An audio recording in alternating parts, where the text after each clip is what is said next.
Today we are going to cover function and function notations. And a couple definitions: relation, a set of order pairs, x and y, in parenthesis forms. Domain, a set of all inputs value. So that's going to be the x value for the relation. And range is the set of all output value, which is y values, for the relation.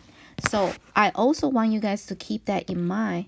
This is literally like x and y. This is domain. And that's range. And eventually we are going to talk about the function notation that will be x. And then that's going to be fx. So all those means the same thing. So x, domain, x is the same. Y, range, f of x is the same. Okay, so don't let those things scare you. All right, moving on to the next thing. Determine the domain and the range of the relation. Really simple. I only want you guys to say, oh, domain is 7, 24, 38, 7, and 50. That's it.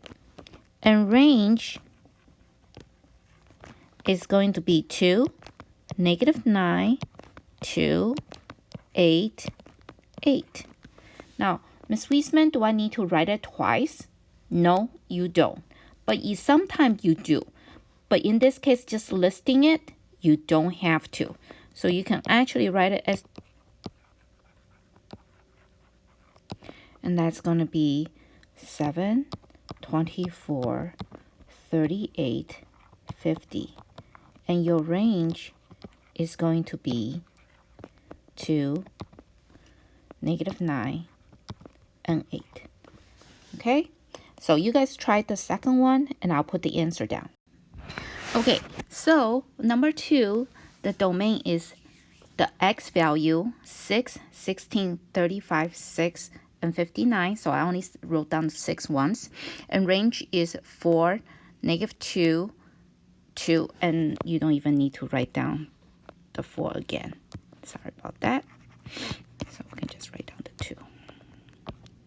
And then sometimes you guys will see that the book answer or some other books, they might put braces on that because that's a set notation.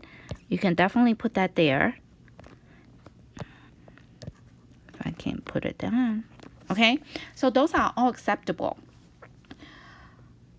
I hope that's okay. So today what we really, also another thing we're going to do is we're going to identify what is our x value and what is our y value. So let's take a look at number 3 to talk about what are all our x value. Now there's a couple different ways you can describe by symbol, you can describe by words. I will tell you guys how to do both, and then you guys would answer the question accordingly when you see what the when the test or quiz is asking. Okay, so what happened is we have a couple things from before in the set notation and the interval notation. I hope you guys remember that. So we're going to use that idea. Remember, the set notation is the braces, and the interval notation is the brackets and parentheses. So what we're going to do is I'm going to tell you guys how to do both of them. Now, we are going to talk about x value. Now, x value goes first because that's domain. It's alphabetical order if you guys think about it. X before Y, D before R, if you can try to remember it that way. So in this case, we are going to look at the x value. And x value is all those values going this way. And the y value is all the value going this way. Now, the thing is, I will tell everybody, there's a little trick to it if you guys can imagine. If you imagine you're putting a box around this graph. Now, the problem is, if you put a box around this graph, you really have something like this and this, because it and then if you start box in, if you notice, there's an arrow there. And if the arrow is there, it's going to push the box out. That means this wall right here is going to get pushed out. And this wall right here is going to get pushed up. I hope you guys understand that. Okay? Now, the part that gets pushed out and pushed up, that is infinity, because that's going positive direction. And the top right here is also going to positive infinity. But did you guys notice from what we have before, the purple box? If I take the purple box away, there is no arrows on the bottom. So therefore, that's actually a dot right there. So those are that is going to tell you, hint, use a bracket. So we're going to do interval notation. So domain in the interval notation is going to be x. Well, if you're thinking about x at 1,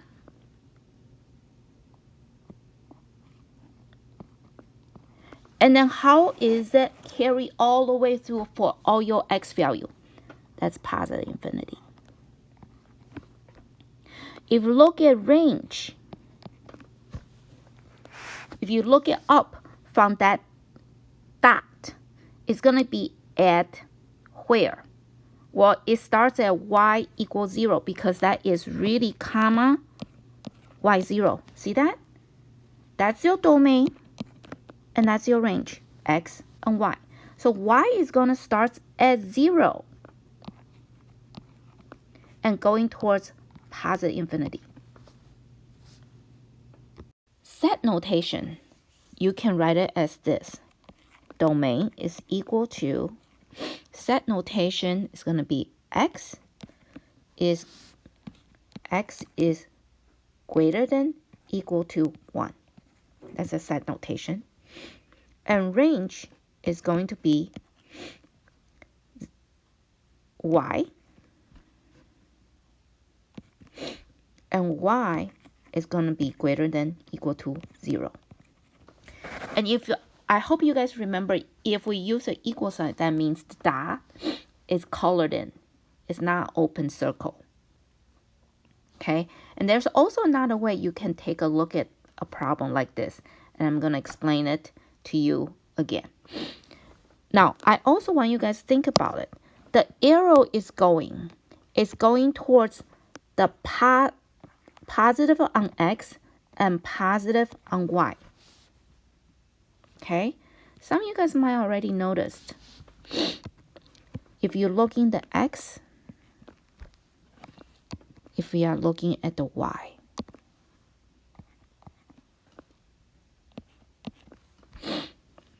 List the smaller number, list the bigger number for x and y right here.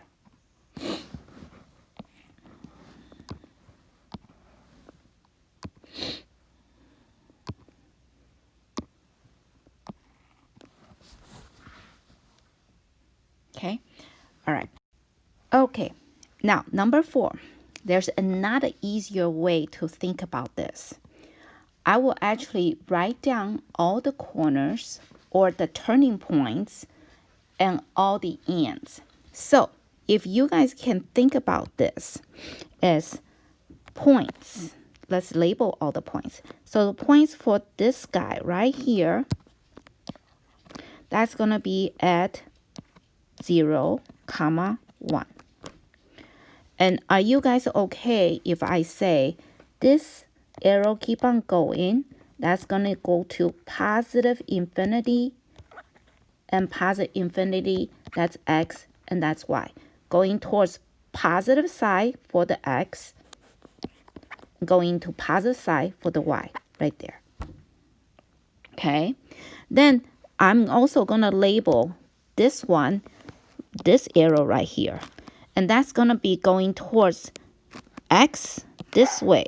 That's going to be negative infinity, and going up this way towards up, that's a positive infinity for the y.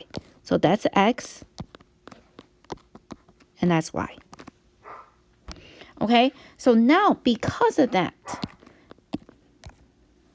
have to make sure your arrows has x and y coordinates, your point vertex or your any kind of points have xy coordinates. The reason for that is now to write down your interval notation, I'm going to pick the smallest number first. So domain, smallest number of x. The smallest number for x is going to be, this is x, that's x, this is x. Which one is the smallest? Oh wait, it's not 0. It's actually negative infinity that goes on forever. So therefore, your domain is infinity. So therefore, remember we put down parentheses. So negative infinity. That's your x. So when you do it this way, you have to make sure your arrows has x and y coordinates, your point vertex or your any kind of points have xy coordinates. The reason for that is now to write down your interval notation, I'm going to pick the smallest number first. So domain, smallest number of x. The smallest number for x is going to be, this is x, that's x, this is x. Which one is the smallest? Oh wait, it's not 0. It's actually negative infinity that goes on forever. So therefore, your domain is infinity. So therefore, remember we put down parentheses. So negative infinity. That's your x. Now let's look at your y. Your y is going to be this guy, and this guy. Ooh, who has the smallest? We always pick smaller first. Oh, I'm sorry. The y is going to be the biggest.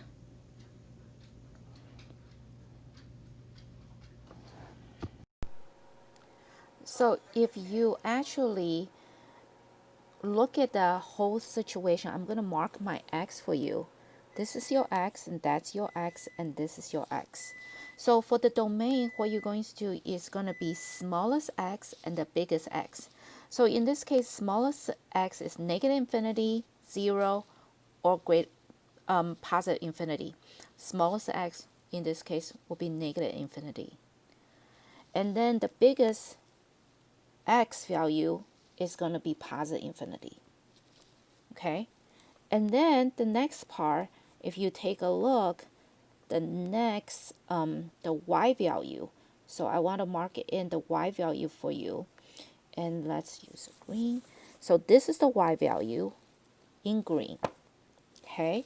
And then if you really write it out, that's going to be range is going to be, again, smallest value. Now take a look at the green. It's positive infinity, 1, and positive infinity. So in this case, which one is the smallest value between 1 and positive infinity? Well, it will be 1. And because it's 1, it's a number that we recognize, and it is a number that has an endpoint, so it's going to be 1, comma, positive infinity, which is going to be the biggest number, smallest number, biggest number, positive infinity is going to be your range. That's one way you can do it. Now then, what we're going to do is we're going to do it in set notation. And if you do it in set notation, domain is going to equal to all real number, or you can say, like it like this, all real number. It's an R with a slash through it. And then the range is going to be the set notation, y, not x. Y is y is greater than equal to 1. And for the other one, if you want to do it that way, is okay, but you can also do it the way that is going to be x is an element of all real number. That's the proper way to do it. That's just a curvy R. Let me do it one more time and make it better. A curvy R with a slash through it. Okay, so either way is totally okay. Okay, next big thing. It's the definition about function. So what is a function? A function is a relation in which every value in the domain is paired with or assigned to exactly one value in the range. So therefore, the domain, if this easier way to remember, domain cannot show up more than once. So think about this. X cannot show up more than once. Y could, but not X. So let's look at the example 5. So on example 5, if you look at it, you are looking at the X right here. And if you notice, X actually show up twice and pair with different numbers. So therefore, that is not a function. And another way, if you want to think about this, if I draw the picture like in the bubble, if I have 5 and match up to 4, and then 2 match up to 4, and then 5 match up again to 3. Notice I have 5 has 2 match up 2 numbers. That is not allowed. So X right here cannot be used. The value in X cannot be used more than once. Okay? The value in X, which is 5 right here, if you look at it, it was using paired up with 4 and 3, and that is not allowed. But you say, but Miss Wiesman, but the Y get to use it twice. It's okay, but it's just only the X. And the reason for that is if you even plot the points, you have 1, 2, 3, 4, 5, 1, 2, 3, 4. There's that point. And then you have 1, 2, 1, 2, 3, 4 right here. And then if you have 1, 2, 3, 4, 5, and 3, did you notice the line lines up and down? And when you lines up and down, that's not allowed. And we are going to talk about vertical line testing, and eventually you will see. If you can draw the line up and down, and 2 points lay on that up and down line, it's called the vertical line testing. Therefore, it's not going to be a function. So I'm showing you 3 different ways to tell something that's not a function. Okay, try example 6. If you circle the X value, was any one of them repeated? No. So therefore, this is a function. And you should be able to tell me what is my domain. My domain is the X value, which is in this case 7, -2, 2, and 3. And you should also be able to tell me what's the Y value. Y value in this case will be 5, -4, -1, and -70. And now another way we can take a look at the domain and range. Again, if domain is used twice, therefore it's not going to be a function. So number 7, is that a function or not? Well, it's not going to be a function because the domain is using twice. Twice here, twice here. So not a function. And next one is number 8. It's called the vertical line testing, vertical line test. And I kind of tell you guys about it above in number 5. So what is vertical line testing? Usually if it's in class, I would just roll a pencil. But if you can, because you can see it, I'm going to just draw the line. Only vertical lines, that means up and down.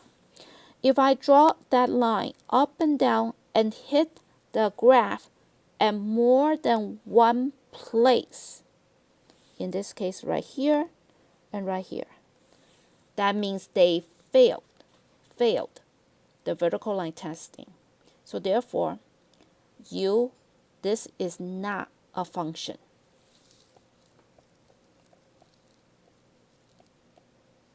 But you say, but Ms. Wiesman, what happens if I draw it very in, like right here, only touch one point? Well, that's fine, but then the rest of the graph does not. So if there's one area, just one little thing you can find, it doesn't fulfill the requirement, that means that's not a function on it already. So now, what is the domain and the range of this one? Well, domain and range of this guy is kind of funny because you literally can put a box around this little oval shape. And if you do that, you can say, oh, I have the lowest points right here. That's going to be at 0, -4. I'm going to have a point right here. That's going to be 4, 0. I'm going to have a point right here. That's going to be -4, 0. Now, if you don't want to even put the box there, it still works. Remember I told you guys, name all the points that turns. Okay? Since there's no arrow, you got to pick out all the points that is furthest apart. So up here, this is going to be at 0, 4. Now the domain, remember I said, is the smallest x. So here's my x. Well, what's my smallest x? Well, my smallest x right now is going to be -4, 0, 4, 0. Well, smallest x, I have exact number, so it's going to be a bracket, -4 and +4, small to the biggest. And it's bracket because we have exact number. Range.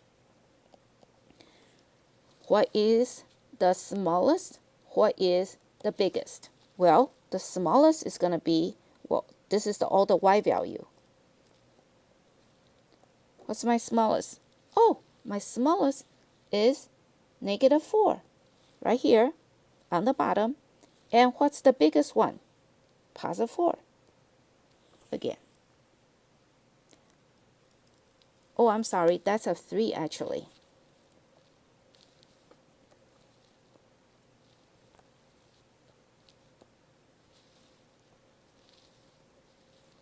That should be a 3. That should be a 3. And the x value should be a 3 and -3. -3 and 3. Okay. And then to do it in set notation domain is going to be x is going to be between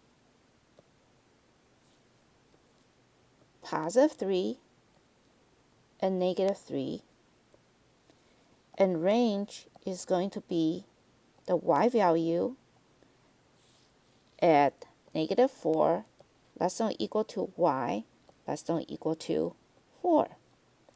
And that is how that problem going to be done. Now you have to recognize both symbol. You don't have to worry about one set or the other. If you have to write the answer, I would let you get away. You can do it either one, but you need to make sure you pick one that stick with it. But you should recognize it, because I don't know when the test come down to multiple choice which one you're going to get. Okay. Next problem is Really, really easy, but you have to listen carefully. Okay, so the next problem is number 9. And the answer literally is there. You just have to identify this. And just so you know, some of the people in calculus do this. Okay, so please pay attention, or pre-calc. So in this case, you have, this is just saying, hey, if my value right in here, if this is x, that means x at 1.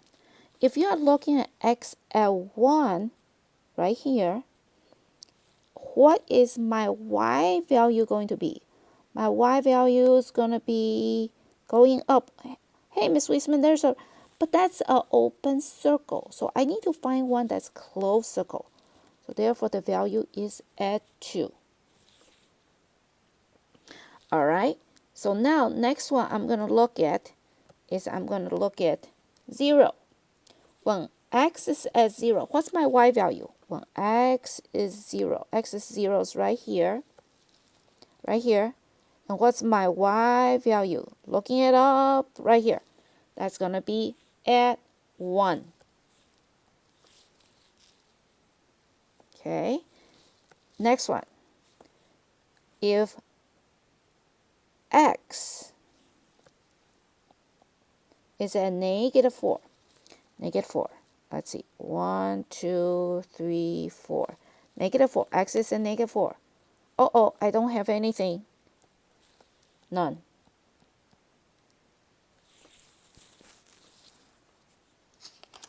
Okay. And then the next one is going to be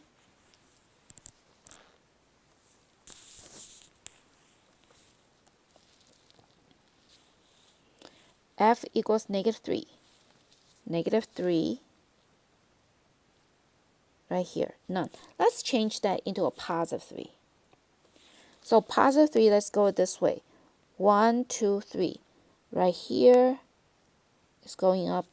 That's equal to 3. Next thing, we're going to talk about function notation. And I want to just do a comparison between equation in 2 variables and function notation so you understand what I'm talking about at the very beginning when I give you this chart and saying, hey guys, they really mean the same thing. This is x, this is just fx. That's just the way we write it. Okay, so first equation I'm going to give you is going to be something like y equals 3x. Okay, number 1. Now, in function notation, they literally just change it. F of x, that means whatever the value you're going to plug in for your x, and then that's going to be your y equals 3x. So whatever number you plug in for your x, you put it in 3 times x, and you're done. Or another way to look at it, if I have y equals -4x plus 1, and your function notation is just going to be f of x equals -4x plus 1. They are exactly the same thing. The only difference is if you look at the equation in 2 variables, they will eventually telling you x equals something and you plug it in. At function notation, the x value will be inside the parenthesis. So then let's take a look at the example. Look at example number 10a. What they are saying is, okay, f of x is equal to x squared minus x plus 10. What happened when x equals 1? That means the 1 goes into here and replace everybody else that has an x. So the new line should look like this. F of 1 means 1 squared minus 1 plus 10. That's all. I'm just replacing all my x value with 1. It's just like substitution. So when you work it out, that's just going to be 1 minus 1 plus 10. And the answer would be 10. Done. Okay. I want you guys to try the other 2 yourself and come back and check with the answer. The number for number 10, A is 10, B is 40, and C is 10. If you have any question, please let me know. You guys try number 11. So this one is for the number 12. It's a little bit tricky, so let me just go through and explain. First one is just plug in 0, square root 7, we're just going to leave it square root 7. Now, letter B is if you plug in negative 10 for x, in this case, you are going to have negative 3. And because you have a negative 3, it's no real solution for now. Eventually, we're going to learn how to take care of it. And the next one, you have W. Now, W is being replaced with, X is being replaced with a W. So you just pretty much put down W plus 7, square root of W plus 7. You are done. There's nothing more than that. I also want you guys to try number 12. And there's a couple little things. When you try number 12, I need to go through it. So pause it. Let's see how far you guys get. So I think number 12A, just plug in the plug in the 2 where the x is, which is 2 minus 3. That's going to give you a negative 1. That should be pretty easy, 4 over negative 1. And the negative sign can be on top, on bottom, or just with a whole number, but you can only have 1. So that one should be the same. That should be easy. Now, B is just going to be 5 on the bottom, negative 5 minus 3 is going to be negative 8. It's like you're losing $5, you lose another $3. So that's negative 8. Now, notice if you reduce it, it really can be 1 over negative 2. But I can also write it as negative sign in the middle, 1 over 2. That's okay, both ways. Now, 12C is a little tricky. We plug in the 3. 3 minus 3 is 0. 4 over 0 is undefined. Same thing like the slope when you have bottom equals 0 is undefined. The reason for that is it doesn't work. This fraction will not make sense. So it's undefined. You cannot figure out. You cannot do it. But if you leave it, any answer is 4 over 0, and you didn't tell me it's undefined, you will get the answer wrong. That means you did not simplify all the way. It's like leaving 4 over 4. You did not tell me that's 1.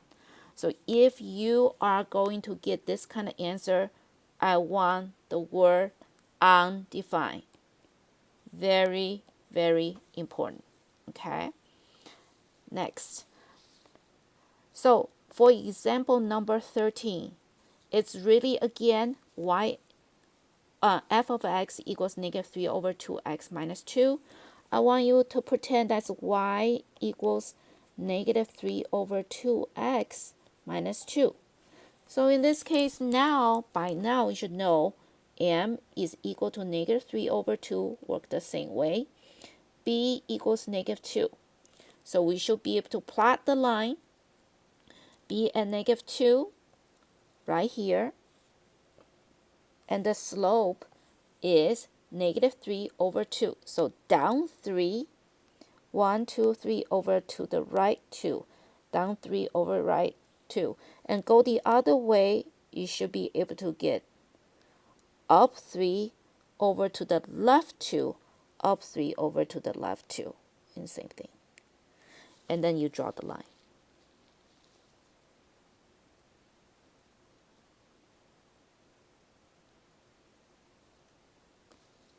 And that is the notes for 4.7. The function and function notation. Thank you.